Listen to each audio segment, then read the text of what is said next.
Hello, this is Mr. McMurray, and we got kind of caught off right at the end last time. We were mixing silver nitrate with the salt water. Now, I'm going to do something a little bit different. I'm going to redo that one. You saw it turn very milky substance, and I'm going to pour just a little bit. This is sulfur nitrate solution. You can probably read it there. Okay, and I'm going to pour it in here directly into tap water, just right straight out of the faucet.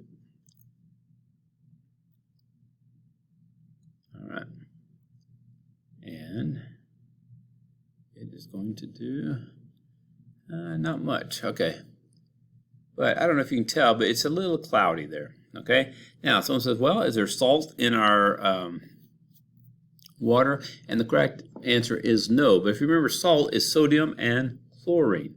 Okay, and we don't have any salt in ours, but we do have chlorine in our water. We chlorinate the water to kill the bacteria and stuff, and you see how it turned kind of a little bit cloudy there. And so the silver is reacting with the chlorine in here to make the white stuff. So the silver and the chlorine must be getting together to make the milky stuff in the salt water, because salt water has a lot more of it, and so it goes in there and joins up with it. All right, so that's kind of what we're looking at there. All right, so we need to do the last example, and then we will get back to, I'm going to draw the stuff on your worksheet and what you need to answer on the board, because I think it's a lot easier to read that way. All right, so let me pause this and we'll be right back. All right, this is Mr. McMurray, and we're going to go to the next part here. I guess I should keep those on, but all right, we are going to do a chemical reaction here. We have this is copper sulfate. I think we looked at some of that earlier. Blue stuff. Remember, copper tends to make things blue or green. All right, in this case we have a nice blue liquid in our thing. All right, and we have some sodium hydroxide, NaOH. Sodium is Na, OH is hydroxide. We're going to pour that in there. Boom.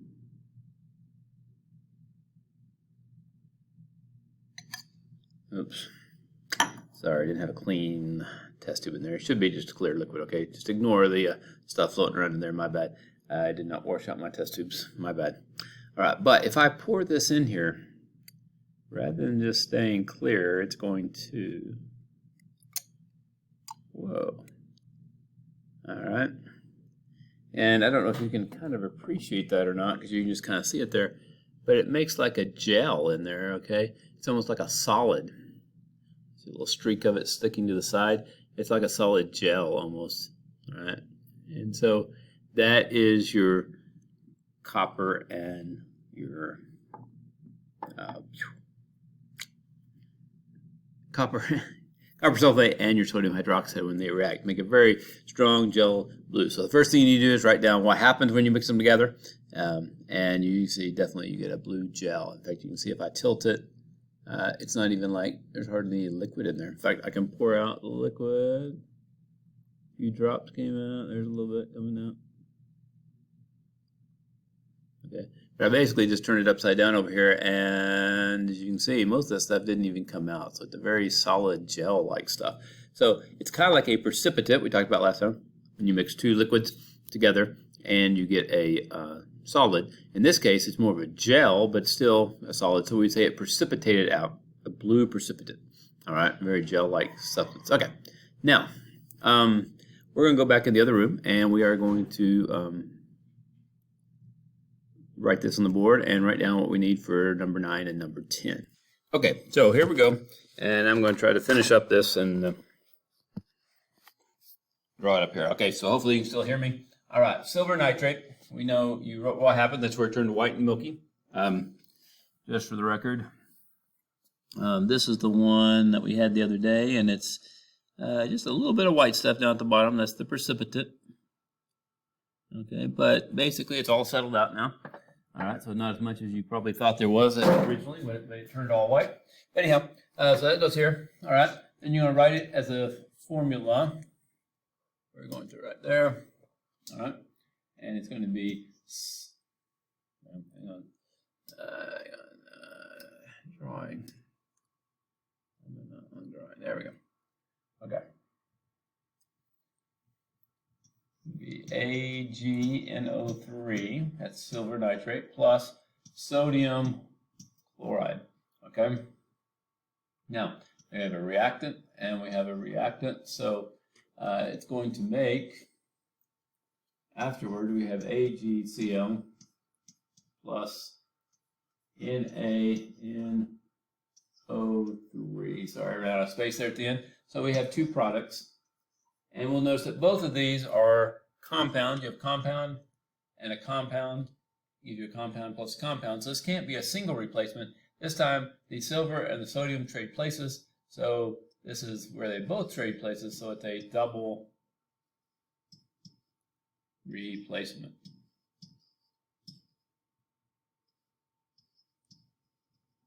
All right, not a whole lot better, but a little bit faster. Okay, and so this is double replacement where the silver and the sodium just trade places with each other. And if we want to know which part is the white stuff is these first two chemicals dissolved in water, so they were clear. But when we end up with all the white stuff, that means something formed that does not dissolve in water, and that's why we had the white stuff, okay? And so that is the silver chloride. And because we know when we tested the tap water, it had chlorine in it, so it's the chlorine that's turning it white, and so that's the silver chloride that must be turning it white. But anyhow, that's a little extra stuff there. Okay, now number 10 is sodium hydroxide and copper sulfate, okay? We saw the blue gel form. You should have written that stuff here. Okay, sodium hydroxide. Sodium is NaOH plus copper sulfate, which is SO4. So once again, we have reactant and we have a reactant. Okay, and we're going to add, and we end up with copper hydroxide plus sodium sulfate. Okay, once again, we have two products. We have two compounds, and they just swap partners. Okay, called a double Y swap, or husband swap, whatever. Anyhow, and they swapped, and so that would be a double replacement again, just like we had up here. Okay, so we got a double replacement down here as well. Now, which one is the blue gel stuff? Well, we know once again copper made things blue, so once again the copper hydroxide is probably the blue stuff, which is not soluble in water, and it made a completely different compound. All right, now there is one more, number 11, which is not on there. All right, hydrogen peroxide. You need to add this one on. All right, the formula for that is H2O2. All right. Now, I'm going to put it right up here above the thing. I'm going to put manganese oxide or dioxide, MnO2. I'm putting it above the arrow because it's not actually going to react with the equation. Okay? And let me get that one and we'll show you what happens with it first. All right, hydrogen peroxide, you're probably used to seeing this in your thing, although it's probably not a mirror image like that. But yeah, hydrogen peroxide comes in this, protected from sunlight. It's just a clear liquid. Hydrogen peroxide is actually dangerous and explosive, but this is only 3% hydrogen peroxide. If you look at the top there, you may not be able to read it because it's backwards, but it's 3%, which means it's 97% water, and therefore it's fairly harmless. Still not recommended that you drink it or anything like that, but some people use it as mouthwash and spit it back out. But still not recommended. I wouldn't recommend that even. But there you go. So it's hydrogen peroxide. Now, this black powder, which is in this one, is the manganese dioxide. Okay, and we're going to pour it in here and let's just see what happens. All right, when we pour it in there, I don't know how well you can see it, but it's kind of bubbling up there at the top. All right, I'll have to tilt it there a little bit. Maybe you can see some of the bubbles. All right, it's starting to kind of froth up a little bit, okay, around the top. All right, there you go. Maybe you can see some of the bubbles in there. If I do it like that. There we go. So you kind of bubble it up and everything. All right, it is bubbling. All right. And so that's basically, there we go, maybe a little bit on the side now. You can see they're getting big enough bubbles that are kind of pushing it up and stuff. All right, so there's a big air bubble in the middle there now, pushing it up the top. Okay, so if we look at the formula of hydrogen peroxide. It's basically water plus oxygen. So guess what? The bubbles coming off are, that's right, very good. They are oxygen bubbles. So when we write this off, we end up with water, or H2O, plus O2, or oxygen bubbles. Oops, I don't know if I wrote that very good. It didn't come off very good, but O2. All right, so we have one reactant and we have two products. Well, we haven't done that before. So one chemical breaking down. So this is going to be a decomposition reaction. Okay, it's decomposing, it's breaking down.